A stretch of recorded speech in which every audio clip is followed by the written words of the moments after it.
a millionaire on the verge of collapse, watches his only son be declared beyond saving by medicine. But when a street boy appears claiming he can save him, he discovers that the miracle he had long sought was not in science, but in the hands of those the world despises. If you like stories like this, watch until the end, subscribe to this channel and leave your comment saying where you're listening from. The Brighton sky had an orange hue as the sun bid farewell to the late afternoon. In the corridor of St. Raphael's Hospital, the silence was only interrupted by the sound of machines monitoring little Joachim's vital signs. At just 6 months old, the baby had been diagnosed with a rare neurological condition after a severe fever. The doctors did not have a positive prognosis. In the armchair beside the crib, Anthony Miller, owner of one of the largest construction companies in the southern region, watched his only son, his eyes red from days without sleep. His hands, accustomed to signing multi-million-dollar contracts and determining the course of major ventures, now trembled with helplessness. The 42-year-old man, known for his strong temperament and assertive decisions, felt utterly defeated. "I want to speak with Dr. Harold," Anthony told the nurse entering the room to check the monitors. "I need to discuss new treatments, new possibilities." "Mr. Miller, the doctor has already explained that all possible tests have been done. Joachim's condition is—" "Don't tell me again that there's nothing to be done," he interrupted, abruptly rising from the armchair. "My son won't stay like this. I have resources. I can take him anywhere in the world." Nurse Joanna, already accustomed to the anguish of parents in the pediatric ICU, merely nodded with a compassionate look. "I'll see if the doctor can see you now." On the other side of the room, Helen Miller delicately adjusted the blanket covering her son. A renowned neurologist at the same hospital, she had consulted every possible colleague, reviewed every recent scientific article on Joachim's condition. Her medical knowledge, however, only intensified her despair, as she knew all too well the limitations of medicine in the face of certain neurological conditions. "I'm going to get some coffee," Helen whispered, knowing her husband needed a moment alone with their son. In truth, she also needed some air. The atmosphere of the room, with all those machines and the silence of her son, who used to smile and babble, was suffocating her. In the hospital's internal garden, Helen sat on one of the wooden benches. The orchids and bromeliads, typical of the southern flora, created a surreal contrast with the pain she carried. As a doctor, she had always been pragmatic, confident in science and protocols. As a mother, she felt adrift. Anthony came down a few minutes later, after another fruitless conversation with Dr. Harold Mendez, the hospital's medical director and a longtime friend. He spotted his wife and walked slowly towards her, his shoulders slumped under the weight of the situation. "He said the same old thing," he commented, sitting beside her, "that we need to be realistic, accept that Joachim might not fully recover." Helen held her husband's hand, both silent for a few moments. The afternoon breeze gently rustled the leaves of the royal palms adorning the garden. "I've scheduled a video call with a specialist from Boston for tomorrow," she finally said. "But honestly, Anthony, he'll probably say the same as the others." That's when they noticed the boy. He was sitting on a nearby bench watching them. He looked about 12 or 13 with sun-kissed brown skin, disheveled curly hair and worn-out clothes. His eyes, however, held a disconcerting intensity, as if they were much older than the rest of his body. "You're the parents of the baby in room 302, right?" he asked, approaching cautiously. Anthony frowned, instinctively protective. "Who are you?" "How do you know our son?" "My name is Theo Santos," the boy replied, maintaining a respectful distance. "I hang around the hospital. The nurses sometimes let me shower and the canteen owner gives me food." Helen observed the boy more closely. He was clearly a street child, one of those who roamed the hospital's surroundings, sometimes doing small tasks in exchange for food. "What do you know about our son?" she asked, more out of curiosity than hope. Theo hesitated for a moment, as if assessing whether it was worth continuing. "I know he doesn't respond, that his eyes don't follow things, that he can't suck properly. The doctors say it's a brain problem after that strong fever." Anthony stood up, surprised. "How do you know all this?" "You don't have access to his room. I know other things too," the boy continued, now more confident. "I know he squeezes your finger hard when you put it in his little hand.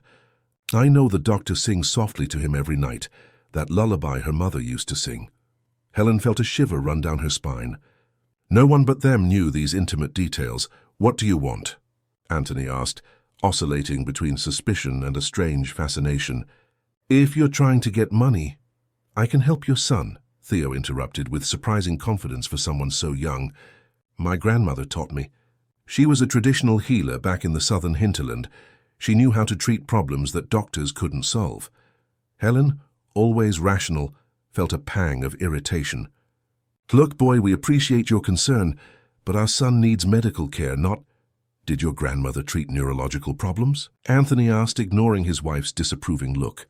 "I don't know that complicated name," Theo replied honestly, "but she helped children who couldn't move properly, who had seizures, who were born with problems. She used herbs, but the most important thing was her techniques to stimulate the senses. She said the body knows how to heal itself. It just needs to be reminded." Helen shook her head, incredulous. As a neurologist, she knew well the charlatans who preyed on the despair of families in situations similar to theirs. But before she could dismiss the boy, Anthony asked a question that surprised her. "Why do you want to help our son? What would you gain from it?" Theo looked at the ground, shuffling the dirt with his bare foot. When he lifted his face again, his eyes were teary. "When I was 7, my little brother got sick like that. We lived in a community in the countryside, far from a hospital. My grandmother managed to cure him with her techniques. Afterwards, she started teaching me, saying I had the gift. When she passed away, I came to Brighton. I've lived on the streets ever since." He paused, discreetly wiping away a tear with the back of his hand. "I saw you arrive with the baby weeks ago. I saw how much you suffer. If I can help, why wouldn't I?" Something in the boy's sincerity touched Anthony deeply. Helen, on the other hand, remained skeptical, her medical training speaking louder. "Theo, I appreciate your intention, but just let me show you one thing," the boy insisted. "Can I see the baby once? If nothing works, I'll never bother you again." Anthony looked at Helen, a silent plea in his eyes. She knew that look well. It was the same one she saw every morning in the mirror, the look of someone who would cling to any possibility, no matter how remote. 5 minutes, she finally conceded, surprising herself, "and I'll be present the whole time." When they entered the room, Dr. Harold was checking Joachim's monitors. He raised his eyebrows upon seeing Theo. "Who is this young man?" he asked with authority. "He's a nephew," Anthony improvised, feeling strangely protective of the boy. "He came to meet his cousin." The doctor seemed suspicious but didn't press. "I'm going to a meeting. I'll return later to discuss the plan for the next few days." Once they were alone, Theo cautiously approached the crib. Helen positioned herself on the opposite side, observing every move the boy made with eagle eyes. "May I touch him?" Theo asked. Helen hesitated but nodded. The boy carefully washed his hands at the room's sink, a gesture that positively surprised the doctor. Delicately, Theo placed his hands on Joachim's head, closed his eyes and remained silent for a few moments. Then, with precise and gentle movements, he began to massage specific points on the baby's scalp, murmuring inaudible words. "What are you doing?" Helen asked, intrigued by a technique she didn't recognize from any medical manual. "I'm talking to his body," Theo replied, without interrupting his movements, telling it to remember how it worked before. Next, he picked a small flower he had gathered from the garden and gently passed it over Joachim's face, lingering especially at his nostrils. To Helen's astonishment, the baby did something he hadn't done in weeks. He wrinkled his nose, a clear reaction to the olfactory stimulus. "Did you see that?" Anthony exclaimed, moving closer.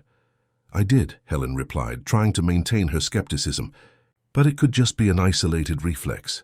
Theo continued, now producing soft sounds near different points on the baby's head. He used a technique that alternated low and high-pitched sounds, always in a precise sequence. When he lightly touched Joachim's lips with his fingertip moistened with water, the baby made a subtle sucking motion. Helen felt her heart quicken. As a neurologist, she knew that response was uncommon for her son's condition. She observed the cardiac monitor and noticed a small but significant alteration in the brain patterns. "That's enough for today," Theo said, stepping away from the crib. "He's tired. His body needs to process the stimuli." "How did you learn this?" Helen asked, now genuinely curious. "My grandmother used to say that our body is like a house with many doors and windows.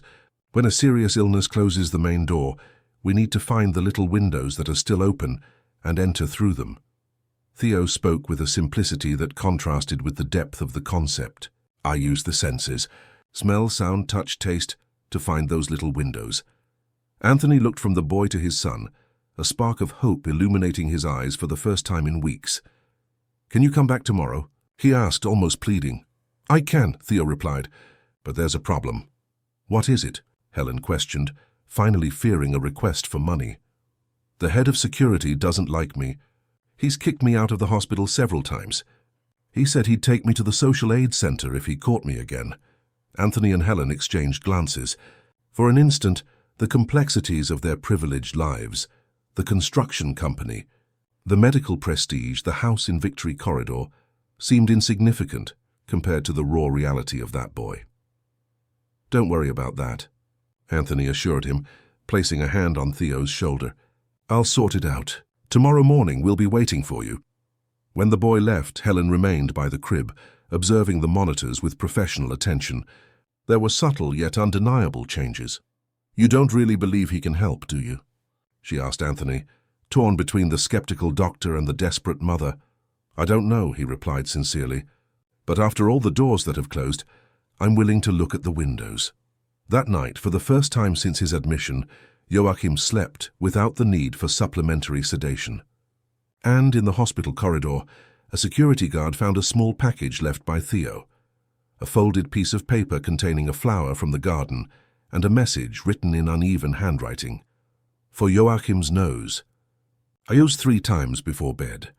The next morning, St. Raphael's Hospital was going about its usual routine. Rushed nurses crossed the corridors, worried family members waited in waiting rooms, and doctors discussed cases on their morning rounds. In room 302, however, something had changed. Helen woke up in the armchair beside Joachim's crib, where she had spent the night observing the monitors. As a doctor, she sought scientific explanations for the small reactions her son had shown the day before. As a mother, she simply clung to every sign, no matter how small. "Good morning," Anthony said, entering the room with 2 cups of coffee. He had slept in the hotel opposite the hospital, as he did on alternate days with his wife. "Any news?" Helen hesitated. He had 2 episodes of coordinated eye movement during the night, and he reacted to light stimulation when the nurse came to check his vital signs. "That's good, isn't it?" It's unusual," she replied cautiously. "It could just be the door opened," and Dr. Harold entered, accompanied by 2 residents. The medical director, 60 years old with a respectable career, exuded authority wherever he went. "Good morning, Miller family. We're going to do a full assessment today. Yesterday's tests showed—" He paused, observing the monitors with a furrowed brow. "There's something different in the neural response patterns." Helen nodded. "I noticed the same, Harold. He's had some reflexes he hadn't shown in weeks." The doctor adjusted his glasses, examining the charts more closely. "Interesting. It could be a temporary fluctuation, of course, but let's document everything. Pedrosa," he addressed the older resident, "order a new battery of tests for this afternoon." While the doctor examined Joachim, Anthony discreetly glanced at his watch. Theo had promised to return that morning, and he feared the boy might give up if he found the room full of professionals. As if reading his thoughts, Helen intervened. "Harold, could we continue this later? We're exhausted, and I'd like to have a moment alone with my son." The medical director seemed surprised by his colleague's request, but nodded. Of course. We'll return after lunch." At the door he turned. "Helen, don't forget tomorrow's department meeting. Your personal leave ends next week, and we need to discuss your reintegration." When they were alone again, Anthony exhaled, relieved. "Thank you. I was worried Theo might show up with them here." Helen massaged her temples, trying to ease the tension.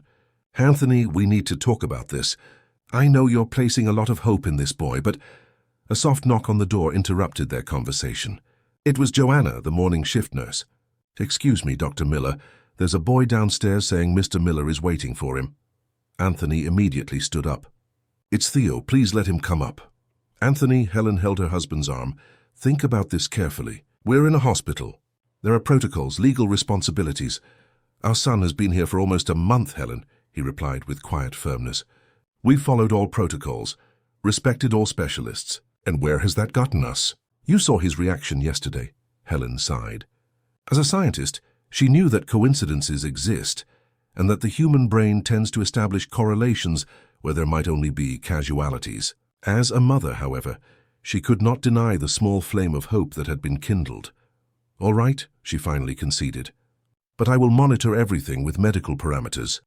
Minutes later, Theo entered the room. He was different. He had showered, and his clothes, though still old, were clean.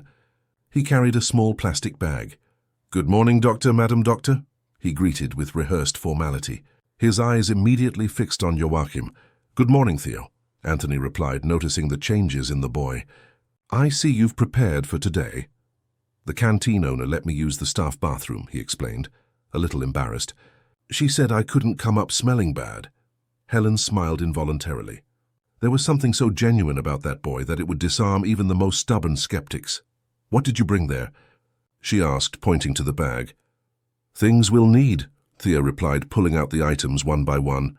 Fennel for the smell, a pigeon feather for gentle touch, a small bell for sound, and honey to put on his lips. Helen's eyes widened. "Honey? We can't give honey to a 6-month-old baby. It's not for him to swallow, Madam Doctor," Theo explained patiently. "It's just to put on his lips just a tiny bit, to remind him of the sucking motion." The neurologist crossed her arms, intrigued by the rationality behind this seemingly mystical method. "And where did you learn these specific techniques?" "From my grandmother." She learned from her mother, who learned from her mother before. "It comes from a long way back." Theo spoke as he meticulously arranged the items on the side table. "My grandmother said this was already done in the slave quarters, when doctors didn't care for the children of the enslaved." The mention of cultural resistance history caught Helen by surprise. As a doctor trained at excellent universities, she rarely encountered knowledge that didn't come from European or North American academic tradition. "May I start?" Theo asked, looking respectfully at both of them. Anthony nodded and Helen moved closer to observe. With precise movements, the boy began a sequence of stimuli that seemed to follow its own logic. First, he brought the fennel close to Joachim's nostrils, moving it in circular patterns. Then he used the feather to touch specific points on the baby's face and hands. "This looks like acupressure," Helen murmured, recognizing similarities with Eastern techniques she had studied tangentially. "I don't know that name," Theo replied, focused. "My grandmother called it awakening the dormant points." The boy continued, now using the small bell. To Helen's surprise, he didn't simply shake it randomly, but created complex rhythmic patterns, altering the distance and position relative to the baby's ears. "Sound enters the brain through different pathways," he explained, noticing the doctor's interest. "When one pathway is blocked, sound can find another." Helen watched, fascinated. There were elements she recognized from sensory integration therapy, but combined in ways she had never seen in medical literature. When Theo applied a minimal amount of honey to Joachim's lips, the baby reacted with a stronger sucking motion than observed the previous day. "See?" the boy exclaimed with genuine enthusiasm. "He's responding." Indeed, the monitors showed an alteration in the neural patterns. Helen approached, analyzing the graphs with experienced eyes. "It's incredible," she admitted, scientific curiosity overriding her skepticism. "These areas weren't responding before." Theo smiled, satisfied. "Can I do one more thing?" "I need warm water." Anthony promptly fetched a bowl of water at the requested temperature. The boy then began a ritual of alternating temperatures, using water and pieces of ice, creating gentle thermal contrasts at specific points on the baby's arms and legs. With each stimulus, Joachim showed subtle but increasing responses. The session lasted almost 2 hours. At the end, Theo seemed exhausted but satisfied. He's going to sleep now. His body needs to process all of this. When he wakes up, he'll be more present. As if confirming the prediction, Joachim closed his eyes and fell asleep more naturally than he had in weeks. Anthony, emotional, placed a hand on the boy's shoulder. "How can we thank you?" Theo seemed disconcerted by the question. "No need to thank me. I just did what I know how to do." "Do you need anything?" Anthony insisted. "Food, clothes, a place to stay." The boy hesitated, clearly uncomfortable. "I manage, sir. I always have."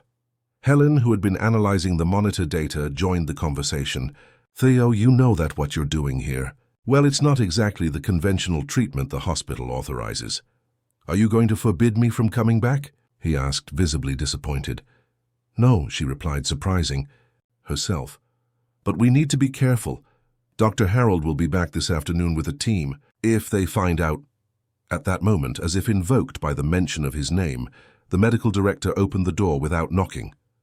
He stopped abruptly upon seeing Theo beside the crib. What is going on here? He asked, his authoritative tone barely disguising his indignation. His gaze quickly swept over the side table, identifying the unconventional items. Who authorized this young man's entry into the ICU? And what are these non-sterilized materials? Before Anthony or Helen could respond, Dr. Harold turned to Nurse Joanna, who had just entered. Call security immediately, and prepare a report on this breach of protocol. Wait, Harold, Helen intervened, positioning herself between the doctor and Theo. I authorized his presence. It's a pilot project on multisensory stimulation that I am conducting. Dr. Harold raised his eyebrows, incredulous. Without ethics committee approval? Without formal documentation? Helen, you know the procedures better than anyone. It's a preliminary observational study, she improvised, drawing on her authority as a neurologist. I am documenting everything. She pointed to the monitors. See the results for yourself. The medical director reluctantly approached, examining the graphs. His expression of indignation gave way to one of perplexity. This is unusual, but still, it doesn't justify breaking protocols. Anthony, realizing Helen was trying to protect Theo, decided to intervene. Dr. Harold, I am paying for all the costs of this private room and dedicated team. If I can't have a say in my own son's treatment, perhaps it's time to consider transferring him to another institution. The veiled threat did not go unnoticed. St. Raphael's Hospital was the most prestigious in the southern region, and losing a patient like Anthony Miller's son, especially to a competing institution, would be a blow both financially and reputationally.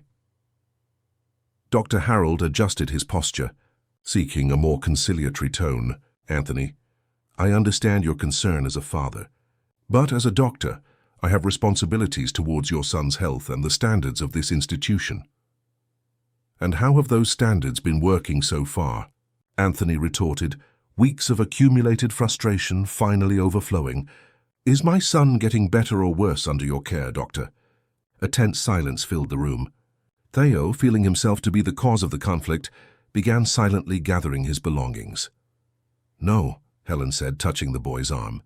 Stay. Then, turning to her colleague, Harold, look objectively at the data. There has been a significant improvement in the last 24 hours, coinciding exactly with the beginning of this alternative intervention. The medical director hesitated, torn between his methodological conservatism and the undeniable data before his eyes.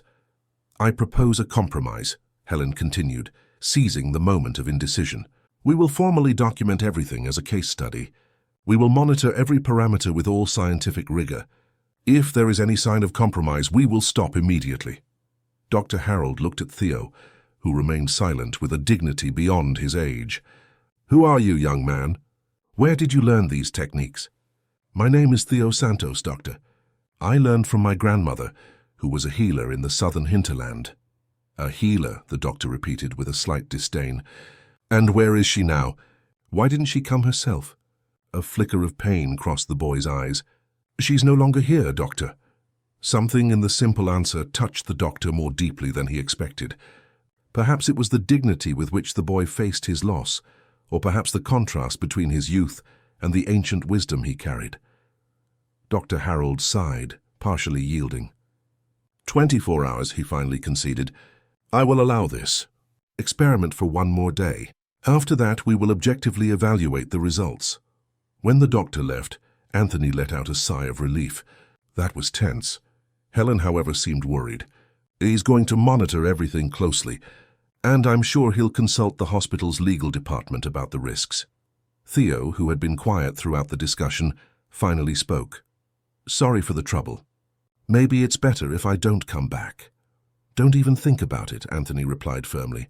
Did you see how Joachim responded today? For the first time in weeks, we have hope. Helen agreed, surprised at herself for supporting something she would have dismissed as pseudoscience days ago. But we need to think about how to proceed. The hospital has limitations, and Harold won't yield easily. Anthony looked out the hospital window, contemplating the distant view of All Saints Bay. An idea began to form in his mind. What if we take Joachim home? What? Helen seemed shocked. Anthony, he needs constant monitoring, specialized equipment. And we can have all that at home, he argued. I have the resources. We can set up a complete structure, hire nurses, have all the necessary equipment. Helen weighed the suggestion. As a doctor, she knew the risks. As a mother, she saw the potential. We'd have to plan carefully. The transfer itself would be a challenge. I can help more there, Theo offered shyly. At your house, without everyone watching, without strict schedules. His body needs time to fully awaken. The three fell silent, each absorbed in their own thoughts. Through the window, the southern sun bathed the room with a golden light, illuminating the crib where Joachim slept peacefully. Let's do it, Helen finally decided. Let's take him home. That afternoon, while Joachim rested, Anthony made a series of calls.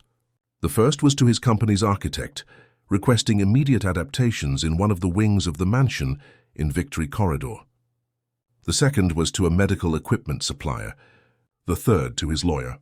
Helen, in turn, began meticulously compiling all of Joachim's neurological response data, building the scientific case for the transfer. And Theo, sitting quietly in the corner of the room, watched the activity with a mixture of hope and apprehension. For a brief moment, he allowed himself to imagine what it would be like to have a family, a home, people who cared about him as the Millers cared about Joachim. When Joachim woke up hours later, his eyes seemed to momentarily focus on his mother's face, something he hadn't done since the onset of his condition. Helen held back tears, trying to maintain scientific objectivity, but her mother's heart knew they were on the right track. The Miller mansion in Victory Corridor, with its privileged view of All Saints Bay, had been transformed in less than 72 hours. The East Wing, previously intended for guests, now housed a complete mini-pediatric ICU. Monitoring equipment, oxygen cylinders, infusion pumps, and an emergency generator were installed with military efficiency. The main bedroom was converted into a therapeutic environment, with specially designed lighting and acoustics. Impressive, commented Dr. Fiona Hayes, the pediatric intensivist Helen had hired for the home care team. I've never seen such a complete home setup. Anthony, who personally supervised the final adjustments, smiled discreetly. Costs are not an issue when it comes to my son. In fact, he had invested a small fortune in the last few days. In addition to the equipment, he had hired a team of 5 nurses on rotation, 2 equipment technicians, and ensured regular visits from specialists. His determination had surprised even Helen, who knew her husband's tenacity in business well, but had never seen him so intensely focused. The ambulance confirmed for 2 p.m., Louisa, Anthony's personal assistant, informed him, entering the room with a tablet. Dr. Harold signed the transfer authorization, although she hesitated. Although what? Anthony asked, already anticipating problems. He included a note in the medical record expressing concern about the decision and exempting the hospital from liability in case of complications. Helen, who was entering the room at that moment, intervened. It was expected. Harold is protecting himself institutionally. She sighed, tired after sleepless nights. I don't blame him. If I were in his shoes, I'd probably do the same. The process of transferring Joachim from the hospital to home had been more turbulent than they expected. When Anthony formalized the request for discharge under his responsibility, Dr. Harold called an emergency meeting with the medical team and the hospital's legal department. Helen's presence as a renowned neurologist and the patient's mother further complicated the situation. She was, simultaneously, on both the professional and personal sides of the equation. I'm worried about Theo, Anthony commented, changing the subject. He didn't show up at the hospital yesterday. In the 3 days since the confrontation with Dr. Harold, the boy had continued his visits, now always monitored by Helen, who meticulously documented each intervention and response. Joachim's progress, though small, was consistent. More coordinated eye movements, better sucking reflex, and longer periods of active wakefulness. Joanna said he asked about the transfer, Helen replied. Perhaps he's waiting to meet us here. The doorbell rang, interrupting their conversation. Louisa went to answer and returned minutes later, accompanied by an unexpected figure. "Dr. Harold?" Helen didn't hide her surprise. "We weren't expecting your visit." The medical director seemed uncomfortable, shifting his weight from foot to foot. "I came to personally inspect the facilities before the transfer. It's my responsibility as a doctor." Anthony led him through the improvised space, detailing each piece of equipment and established emergency procedure. Dr. Harold observed everything with critical eyes, occasionally making notes on his clipboard. "You've thought of everything," he finally admitted with reluctant approval. "But I still have reservations about this. Alternative treatment." "We've recorded every session, every response," Helen defended, handing him a folder with meticulously organized graphs and tables. "The data speaks for itself." Dr. Harold leafed through the material, his professional skepticism battling against the empirical evidence before him. "Interesting. But I still don't understand the physiological mechanism behind these responses." "Neither do I," Helen confessed, surprising both her colleague and her husband with her honesty. "But as a scientist, I cannot ignore consistent results just because the theory doesn't fully explain them yet." The doctor nodded thoughtfully. "Where is the boy?" Theo. "We don't know," Anthony replied. "We were hoping he'd show up today." The conversation was interrupted by the arrival of the ambulance. The next hour unfolded in a coordinated ballet of professionals, transferring Joachim and his equipment. When the baby was finally settled in his new environment, Helen allowed herself a moment of relief. "Welcome home, my love," she whispered, delicately adjusting the blanket over her son. Early that evening, as the medical team settled into the new routine, the doorbell rang again. This time it was Helen who answered. Theo stood on the doorstep, visibly nervous. He carried a small worn backpack and seemed to have recently showered. His curly hair was still damp. "Good evening, Madam Doctor," he greeted formally. "I came to see Joachim, if I still can." Helen smiled, genuinely happy to see him. "Of course you can. We were waiting for you." As she led him through the mansion's corridors, she noticed the boy's admiring gaze at the luxury surrounding him. The artworks, the crystal chandeliers, the exclusive designer furniture, all so distant from the reality of the streets where he lived. "It's here," she said, opening the door to Joachim's new room. Anthony was sitting beside the crib, reading softly to his son. "Theo," he exclaimed, standing up. "So glad you came. We were worried." The boy seemed disconcerted by the genuine concern. "Sorry I didn't let you know. I went to sort some things out." Helen noticed there was something different about him today, a determination, a decision made that shone in his gaze. "How is he?" Theo asked, approaching the crib. "Stable during the transfer," Helen replied. "But we feel he's waiting for something." Theo nodded as if he understood perfectly. He placed his backpack in a corner and began to take out his working tools. Fresh aromatic herbs, small vials with various liquids, smooth stones of different sizes, and a set of feathers and fabrics of various textures. "Today I'll need more time," he announced, with an authority that surprised the adults. "Here, without the hospital's limitations, we can make more progress." Helen and Anthony exchanged glances. There was something different in the boy's tone, a renewed confidence, as if he could finally work unhindered. "How long?" Helen asked. "Maybe 2 or 3 hours," he replied, methodically organizing his materials. "And I need to be alone with him." "Your energy interferes." Anthony frowned, hesitant. "I don't know if we can leave him completely alone with Joachim." "I understand," Theo replied with maturity. "I can observe through the cameras or stay in the anteroom. You just can't be in the same environment." Helen considered the request. As a doctor, she felt uncomfortable leaving an unconventional procedure unsupervised. As a mother who had seen promising preliminary results, she was willing to grant more space. "We can monitor from the control room," she suggested, pointing to the adjacent room where they had installed monitors to track all of Joachim's vital signs. Theo agreed, already beginning his preparation. He washed his hands with a handmade herbal soap he had brought, lit a small rosemary incense stick, and began to murmur words that seemed a mixture of archaic Portuguese and terms of African origin. When the couple retreated to the control room, Helen noticed that Dr. Harold was still in the mansion, talking to the head nurse of the hired team. "Still here, Harold?" she asked, surprised. "Professional curiosity," he admitted with an embarrassed smile. "After seeing your data, I confess I'm intrigued." Helen invited him to join them in the monitoring room. Through the high-definition cameras, they could observe Theo working with impressive precision. The boy began with a series of rhythmic touches on specific points of Joachim's body, following what seemed to be a complex mental map. Then he applied different aromas in a calculated sequence, alternating between olfactory, tactile, and auditory stimulation. "This is fascinating," Dr. Harold murmured, observing the monitors that recorded Joachim's brain activity. "There's a direct correlation between each stimulus and the neural response." For almost 2 hours, they watched in respectful silence the young healer's work.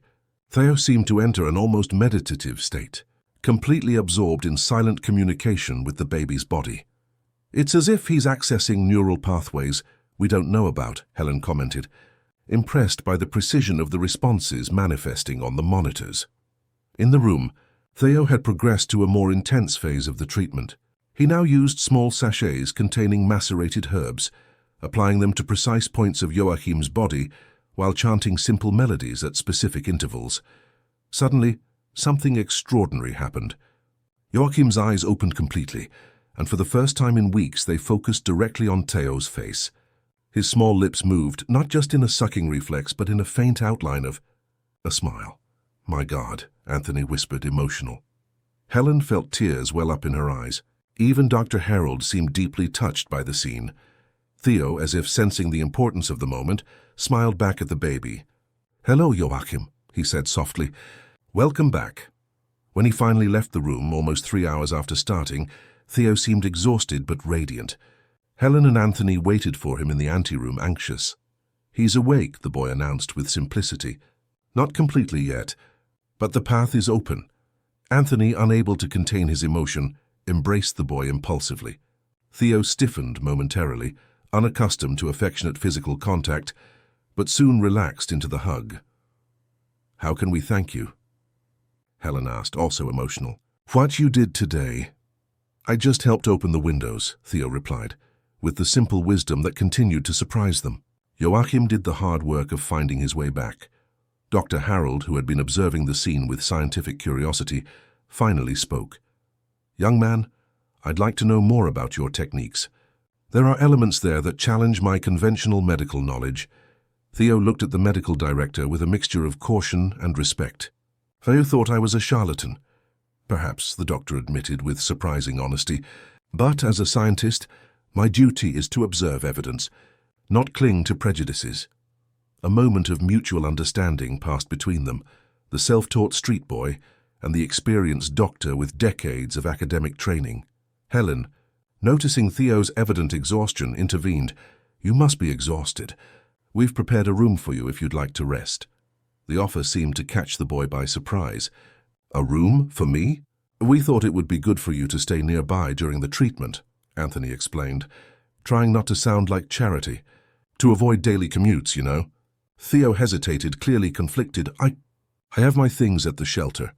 We can pick them up tomorrow," Anthony offered, "or send someone to get them, if you prefer." The boy seemed to be fighting an internal battle, the pride and independence of someone who had survived on the streets against the possibility of comfort and security. Finally, he nodded shyly. "Just for a few days, then. Until Joachim is more stable." Helen smiled, leading him to a guest room specially prepared for him. It was simple but comfortable, with a soft bed, a desk, a small private bathroom, and what most surprised Theo, a bookshelf with various books. "Do you like to read?" Helen asked, noticing his interest in the books. "I learned in the workshops at the Social Aid Center," he replied, referring to the community support facility. The social worker said I learned quickly. Helen felt a pang of sadness thinking about the boy's potential, limited by the circumstances of his life. "Rest now. If you need anything, just call." When she closed the door, she found Anthony in the hallway, observing her with a thoughtful expression. "What are you thinking about?" she asked. "How life sometimes takes unexpected turns," he replied. "A month ago it was just the three of us, you, me, and Joachim. Our perfect family, our calculated plans. Now, Now there's a street boy who may have saved our son using knowledge that modern medicine is unaware of, Helen completed, understanding perfectly, and who somehow seems to have entered our lives for a greater purpose. That night, while Theo slept deeply, exhausted by the intense work, Helen remained by Joachim's crib, marveling at the small but significant signs of consciousness her son was demonstrating. Occasionally his eyes would open and seem to recognize her, stirring an emotion she could barely contain. Dr. Harold, who had decided to spend the night at the mansion to observe the evolution of the case, joined her in the vigil. "As a doctor and scientist, what do you make of all this, Helen?" he asked after a long contemplative silence. She reflected before answering. "I think we've been trained to see the human body as a biochemical machine, with rigid rules and defined pathways. But perhaps there are other languages to communicate with this machine, languages we don't learn in medical schools." The doctor nodded thoughtfully. "When I was a resident, I briefly worked in a riverside community in the northern wilderness. I saw local healers perform treatments that defied my understanding, with results we couldn't explain. Over time, I convinced myself that they were just coincidences, or that patients improved naturally. And now?" Helen questioned. "Now I wonder how much knowledge we've lost by dismissing ancestral traditions as superstition." He adjusted his glasses, attentively observing the monitors. "I'm not suggesting abandoning medical science, far from it, but perhaps there's an intersection point we haven't adequately explored." The next morning, the mansion awoke with a different energy. The nurses reported that Joachim had spent a peaceful night, with more natural and less artificial sleep periods. His vital signs were stable, and there were moments of wakefulness when his eyes followed movements around him. Theo appeared in the breakfast room, visibly rested, but still shy in that luxurious environment. "Good morning," he greeted politely. "May I see Joachim now?" "Of course," Anthony replied, smiling. "But first, how about some breakfast? You need energy for today's work." The boy hesitated but eventually accepted. As he timidly helped himself to bread, fruits, and juices, Dr. Harold entered the room, already on his way out. "I'm returning to the hospital," he announced. "But I'd like to propose something first." He turned to Theo. "Young man, would you mind if we documented your work? As a case study?" Theo seemed confused. "Document it how?" "Detailed records, recordings, analyses of neurological responses," the doctor explained. "We could learn a lot by systematically observing your techniques." The boy looked at Helen and Anthony, as if seeking guidance. "Will this help other children like Joachim?" "Potentially, yes," Dr. Harold replied. "If we can better understand what you do and how it works, perhaps we can incorporate some elements into conventional treatment." "Then that's fine," Theo agreed, with simplicity. "But I don't want to appear in photos or anything like that. On the streets, it's better to go unnoticed." The observation, made so casually, reminded all the adults present of the harsh reality that boy faced daily. "Don't worry," Helen assured him. "We will protect your identity." After Dr. Harold left, promising to return the next day with additional equipment for documentation, Theo turned to the Millers. "There's something I need to say," he announced with unusual seriousness. "Yesterday, while working with Joachim, I realized he's going to need treatment for several weeks, maybe months. It's not something that can be resolved in a few days." Anthony nodded. "We imagined that. That's why we offered the room, for you to stay as long as necessary." Theo took a deep breath as if gathering courage. "I truly appreciate it. But I have other commitments. On the streets there are people who depend on me." Helen and Anthony exchanged surprised glances. They had never considered that the boy, so young, could have responsibilities of his own. "What kind of commitments?" Helen asked gently. "There's little Sergio, who's only 9 and needs protection. Mrs. Maria from the hospital canteen, who gives me food but needs me to deliver packed meals to the night shift staff. And there's Bay, who's sick and needs medicines that I can trade with the pharmacy staff." The complex network of interdependence and solidarity that Theo described contrasted painfully with the simplistic image many had of street children. "I understand." Anthony said thoughtfully, "What if we could help with these commitments? Perhaps we can find a solution that allows you to care for Joachim and maintain your responsibilities." "How so?" "Well, we could ensure that little Sergio has a safe place, help Mrs. Maria in some way, provide medicines for Bay. Anthony spoke as his business mind already formulated a plan. You would give us the details and we would take care of the rest. The boy considered the proposal, clearly torn between his responsibility to Joachim and his commitments on the streets. Let's do this, Helen suggested, noticing his hesitation. Why don't we start today's treatment and then discuss these details better? We can find a middle ground that works for everyone. Theo agreed, seeming relieved to postpone the decision. They headed to Joachim's room, where the baby was already awake, his eyes following movements with more precision than the day before. As she watched the boy begin his session with Joachim, Helen felt a growing certainty. That improbable encounter in the hospital garden was no mere coincidence. Somehow their lives had intertwined for a purpose greater than just her son's recovery. 3 months passed since Joachim's transfer to the Miller mansion. The southern autumn covered Brighton with a golden luminosity and a gentler breeze.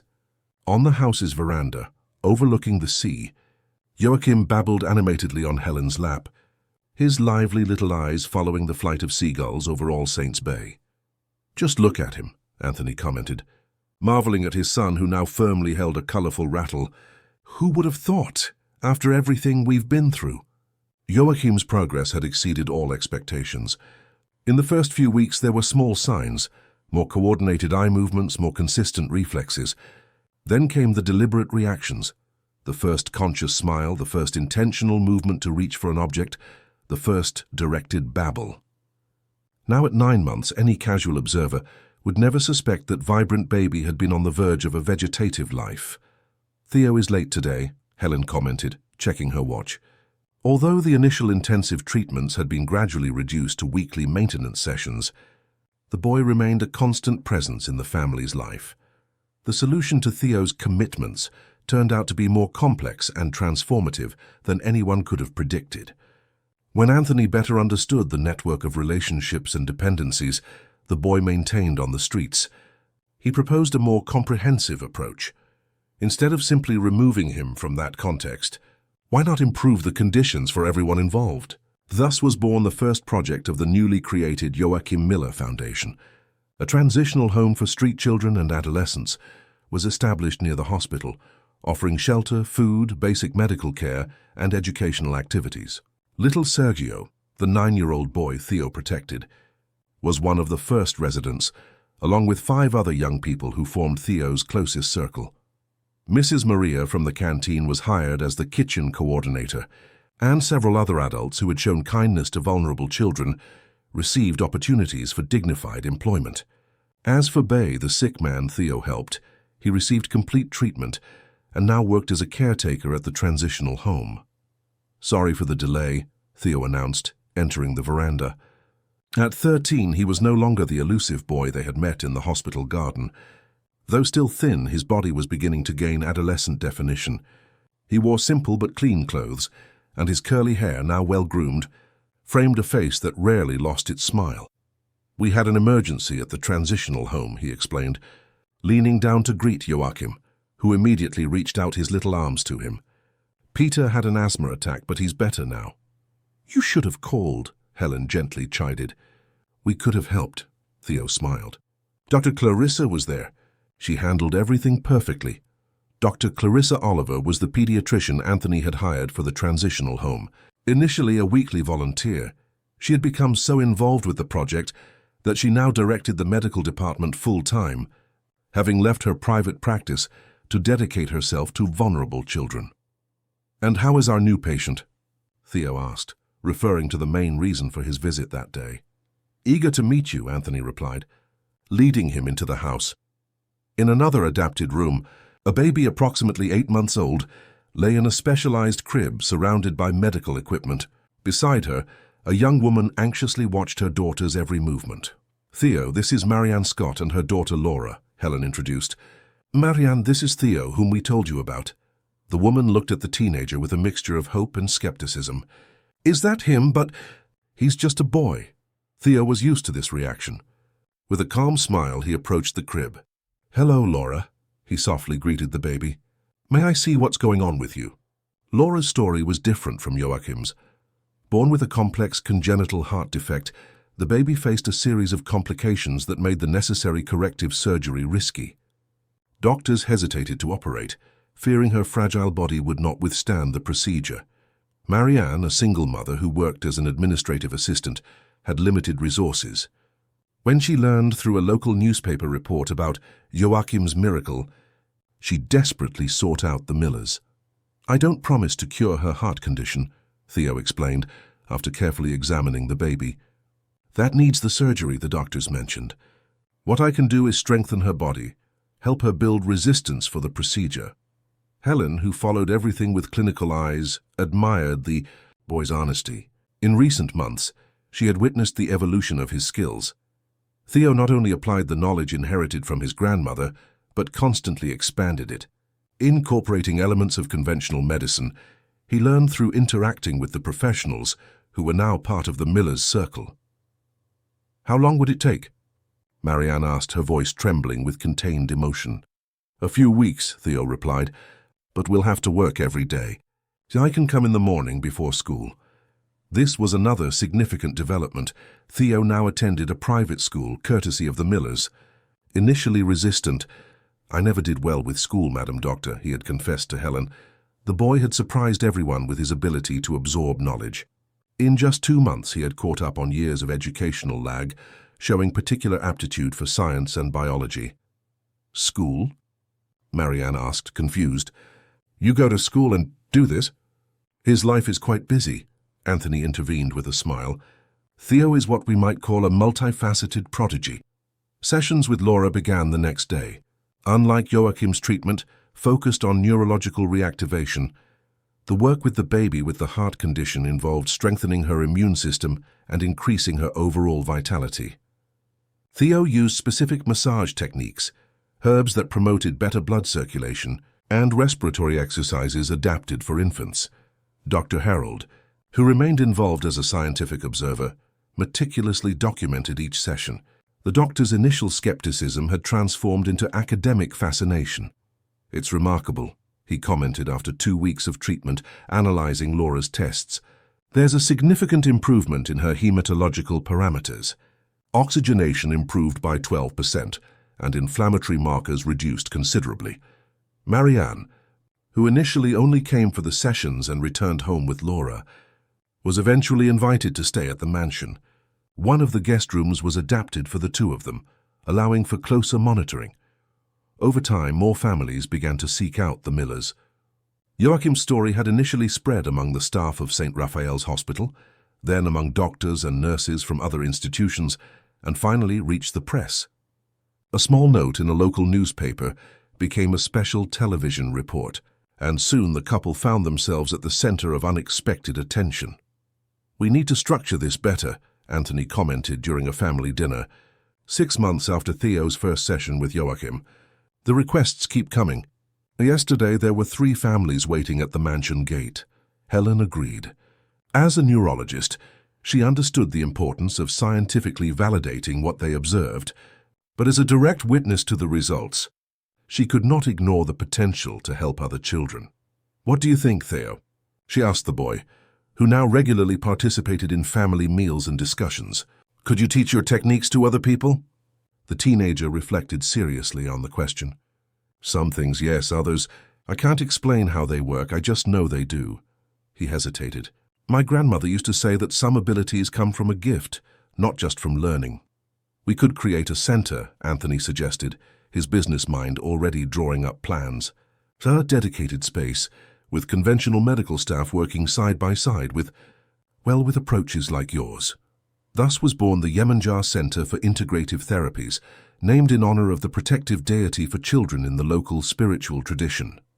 Located in a historic mansion in the Red River neighborhood, the center quickly established itself as a unique institution, combining the best of modern medicine with traditional knowledge. Dr. Harold, to the surprise of many colleagues, requested a partial leave from his duties at St. Raphael's Hospital to coordinate the center's research division. Helen assumed medical directorship, bringing with her a team of specialists selected both for their technical competence and their openness to unconventional approaches. And Theo became the heart of the center, even as a teenager. His calm presence and extraordinary abilities transformed him into a respected figure, even by the most experienced doctors. Over time, other traditional medicine practitioners were identified and invited to collaborate. A traditional midwife from the southern hinterland, a Quilombola healer specialized in medicinal plant treatments, an indigenous elder with ancestral knowledge of therapeutic massages. On a particularly busy afternoon, 1 year after the center's inauguration, Helen found Theo sitting alone in the internal garden, seemingly lost in thought. "A penny for your thought," and she quipped, sitting beside him on the rustic wooden bench. Theo smiled. At 14, he was beginning to leave childhood behind, though his eyes still preserved that ancient wisdom that had so intrigued them at their first meeting. "I was thinking about how everything changed," he replied. "A year ago I slept under the hospital awning when it rained heavily. Today," he gestured around, to the impressive structure of the center, where dozens of professionals worked and numerous children received daily treatment. Helen watched him with maternal affection. Although Theo continued to live in the transitional home, gently refusing recurring invitations to move permanently into the Miller mansion, he had, for all intents and purposes, become part of the family. "You've changed many lives," she said sincerely. "Not just Joachim's.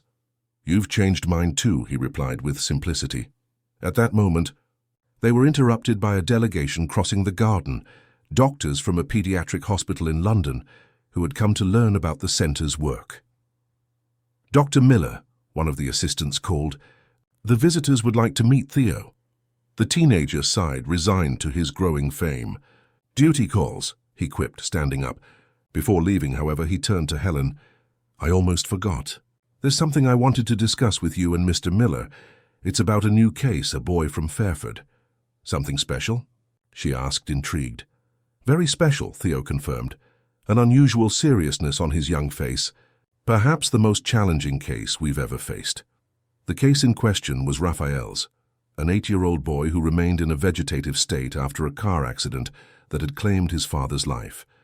Considered beyond recovery by conventional doctors, after 6 months without significant responses, the boy had been brought to the center by his mother, Louise, a primary school teacher who had sold everything she owned to finance the treatment.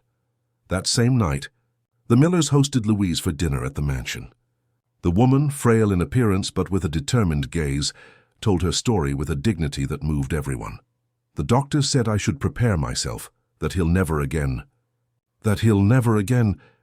She couldn't complete the sentence.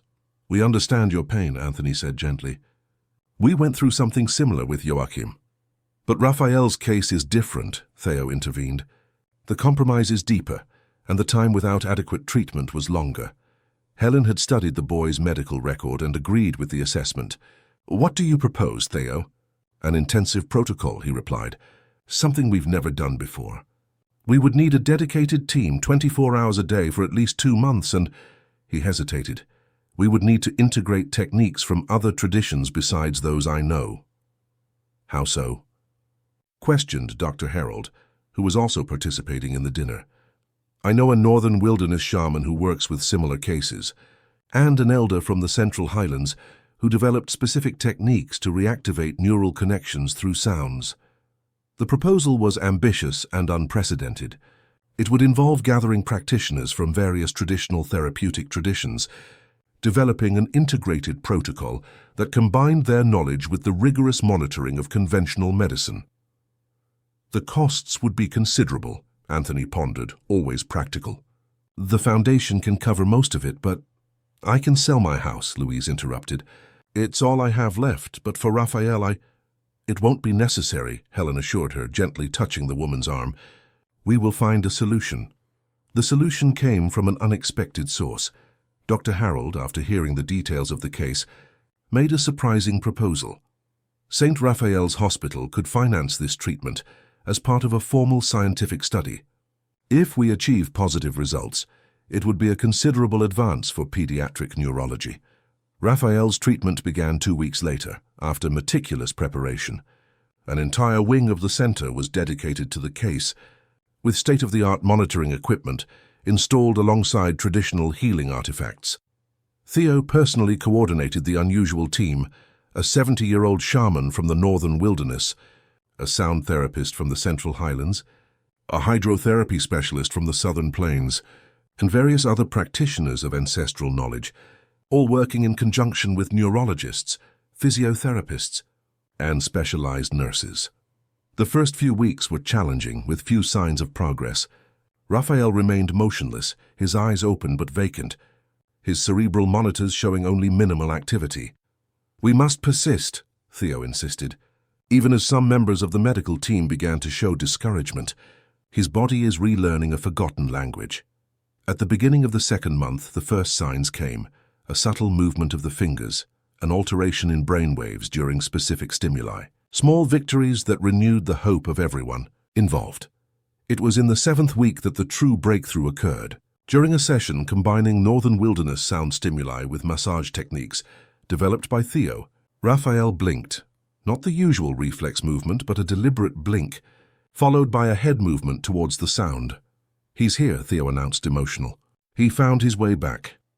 In the following days, progress accelerated. Raphael began to follow objects with his eyes, to react to touch with intentional movements, to demonstrate facial expressions in response to emotional stimuli. And then, on a Sunday morning, as his mother read a story beside him, what many would consider impossible happened. Raphael uttered his first word after the accident, a single syllable, almost inaudible but unmistakable: "Mum." News of Raphael's successful case spread rapidly. The scientific study, coordinated by Dr. Harold, was published in a respected international medical journal, attracting the attention of the global scientific community. Journalists from various countries came to Brighton to learn about the work developed at the center. "How do you explain success where conventional medicine failed?" a reporter asked Theo during a press conference. The teenager, now 15 and more articulate, replied with the simple wisdom that characterized him: "I don't see it as a competition between approaches. Modern medicine has incredible tools that save lives every day. What we do is complement that knowledge with ancestral wisdom that approaches the human being from other angles. Together we can achieve what would be impossible separately." Helen, observing the boy's poise from afar, felt an almost maternal pride.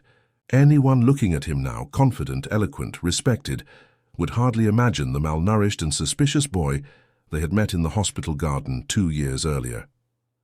"Incredible, isn't it?" Anthony commented, approaching his wife. "How a series of coincidences can change so many lives." "I don't believe it was a coincidence," Helen replied, smiling. "I think some people cross our paths exactly when we need them, and when they need us." As the center expanded, becoming an international reference in integrative therapies, a new idea began to take shape: the creation of a training program for new therapists, combining traditional knowledge with scientific fundamentals. If each Theo can teach 10 new therapists, and each of them 10 more, Anthony dreamed, always thinking on a larger scale.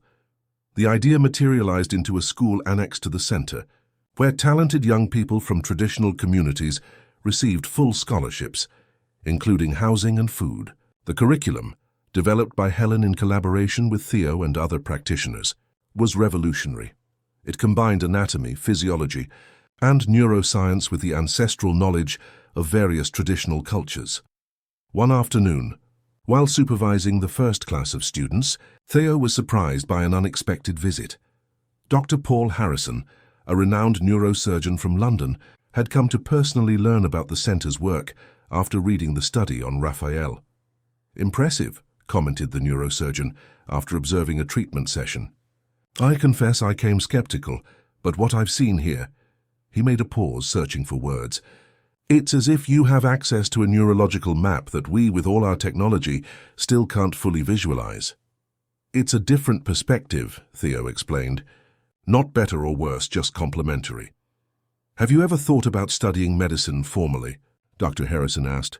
"With your innate talent and the knowledge you already possess, you could become an extraordinary researcher." Theo smiled. "I'm thinking about physiotherapy and medical anthropology," he replied. "I want to continue being a bridge between worlds." That night, during a dinner at the Miller Mansion, a double celebration was underway. Joachim's second birthday, now a healthy and active child, without any sequelae from his previous condition, and the official announcement of the center's national expansion. with units planned for London, Edinburgh, and Liverpool. The rising sun painted the Manchester sky pink and orange as the seaplane touched down on the Blackwood River.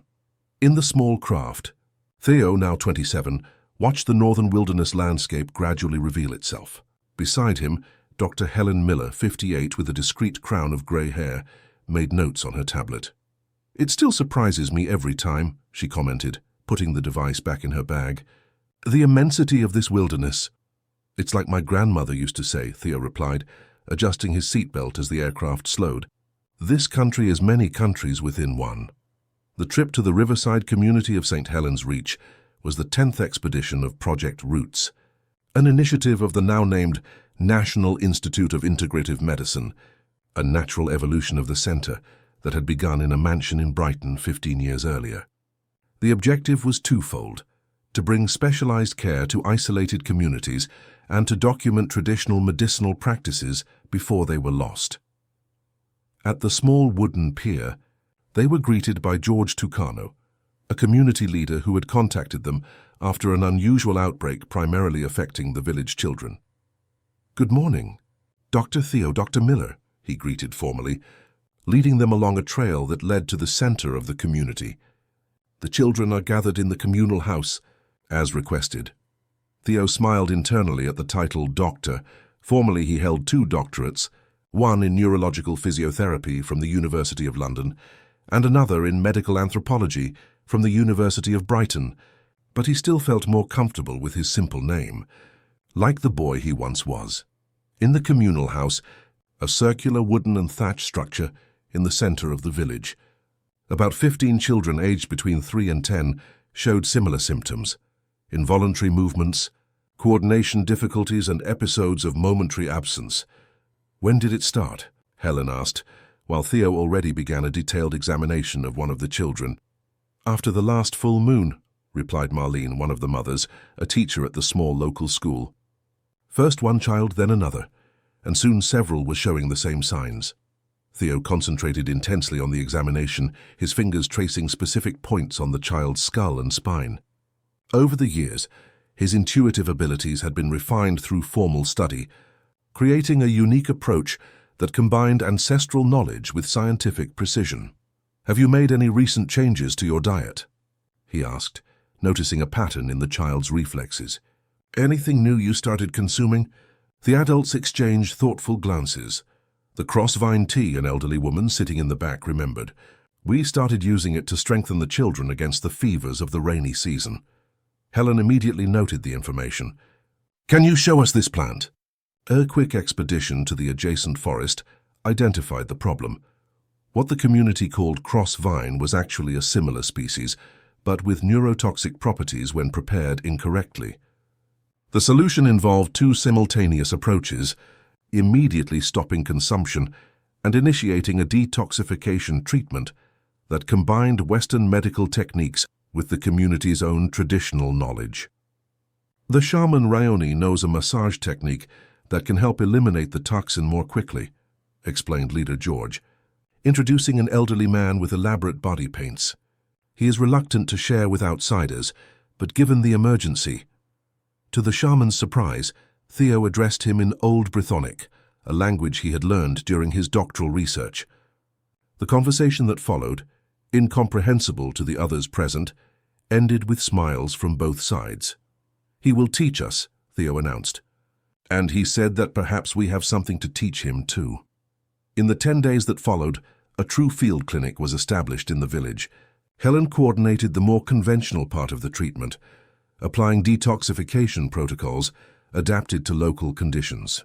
Theo worked side by side with the shaman Rayoni, integrating traditional indigenous techniques with his own methods.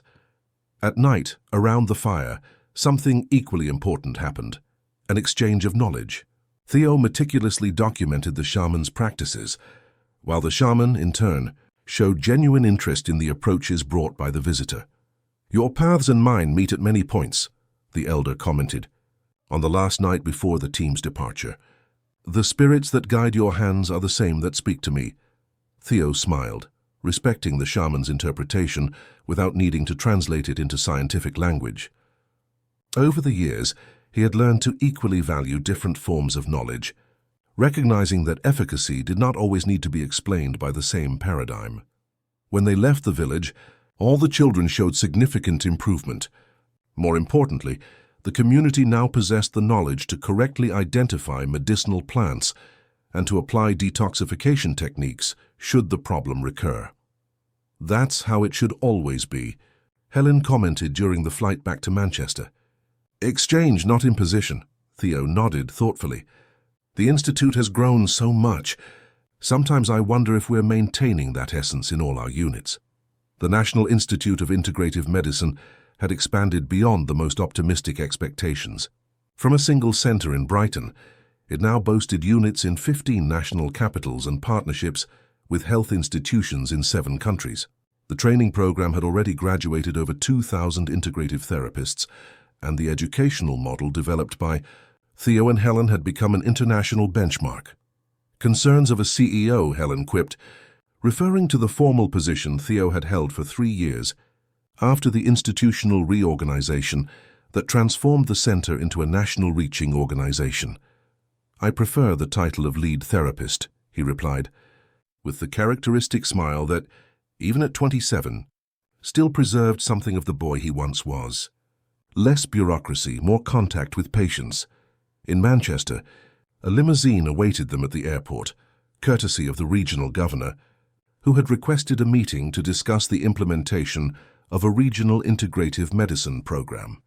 "Mr. Theo, what an honor to welcome you to our region," the politician greeted, as they entered his air-conditioned office. "The work you are developing is revolutionary." The meeting followed the pattern that had become common in recent years: authorities impressed by the results, offers of funding, proposals for institutional partnerships. Theo conducted these meetings with a diplomatic skill that surprised those who had known the shy boy of yesteryear, but always keeping the focus on what truly mattered: access to treatments for the most vulnerable.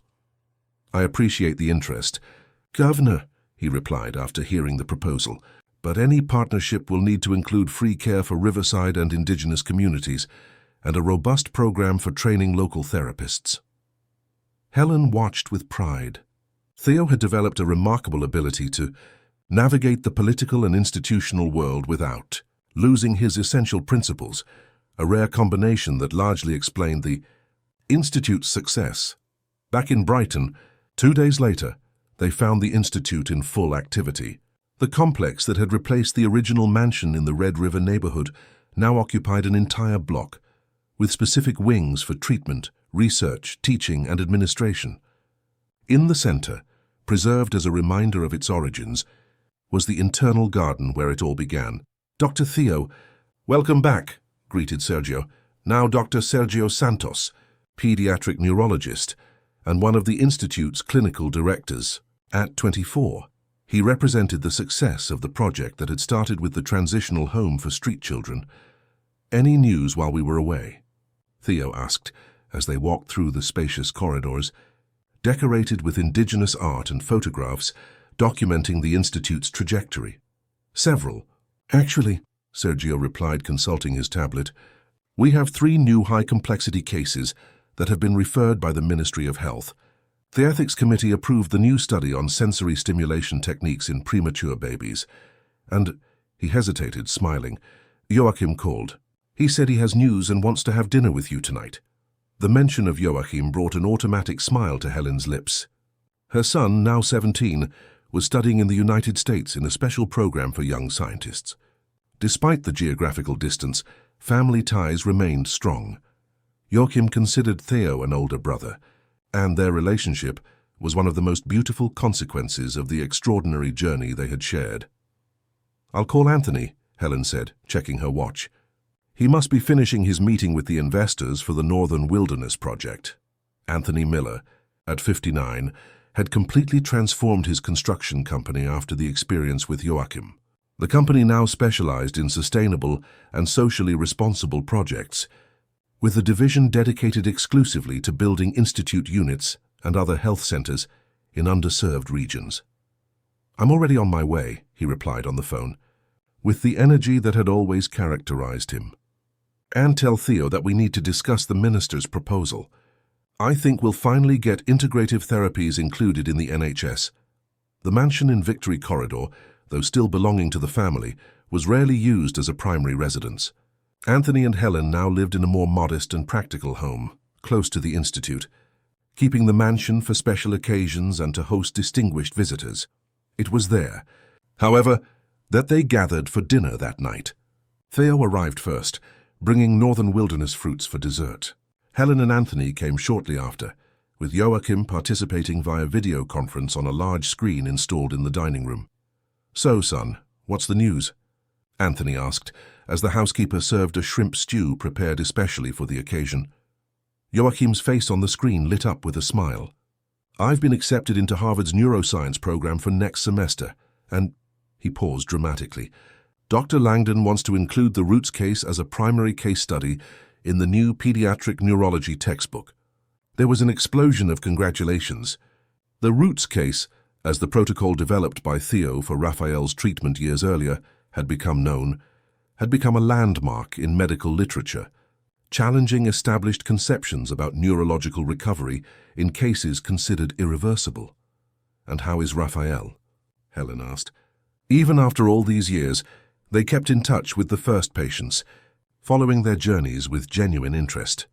"Graduating in engineering next month," Theo replied, who had received an email from him the previous week. He sent invitations to the graduation ceremony for all of us. The conversation flowed animatedly during dinner, alternating between professional and personal updates. Joachim spoke about his research projects. Anthony talked about the expansion of the Joachim Miller Foundation's activities, which now operated in partnership with international NGOs.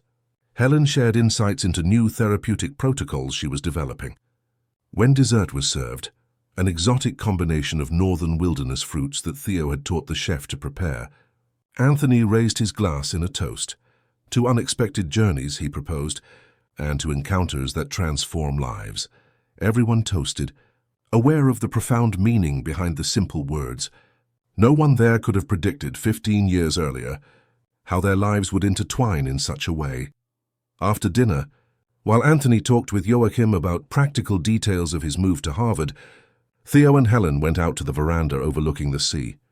All Saints Bay stretched before them, bathed in the moon's silvery light. "I was thinking about something today," Theo commented, contemplating the horizon.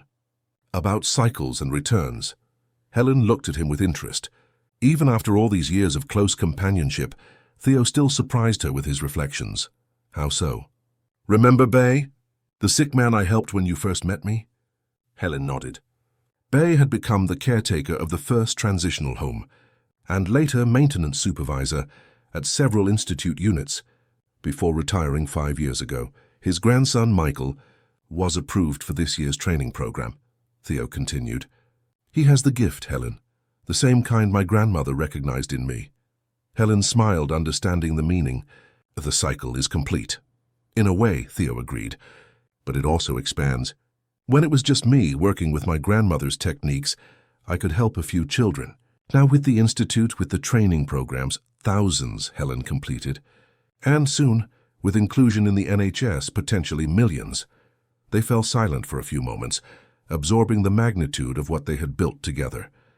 The institute had already treated over 50,000 children over the years, many of them in cases considered lost by conventional medicine. "You know what I'm most proud of?" Theo finally asked. "It's not the total number, impressive as it may be. It's knowing that each of these children received individual, personalized attention. We never became a treatment factory." Helen nodded. That had always been Theo's insistence. Even as pressures grew for greater efficiency and productivity, terms he vehemently rejected when applied to the care of human beings.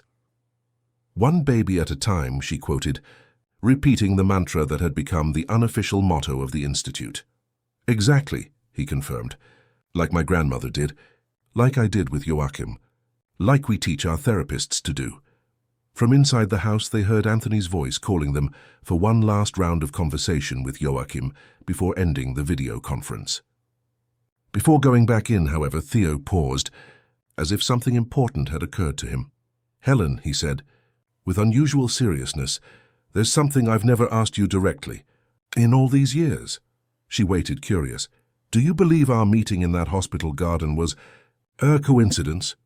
Helen smiled, sensing the depth of the question. As a scientist, she had always sought rational explanations for phenomena. As a human being who had witnessed so many inexplicable miracles throughout that journey, she had developed a broader understanding of reality. "I think there are forces in the universe that we don't fully understand," she finally replied.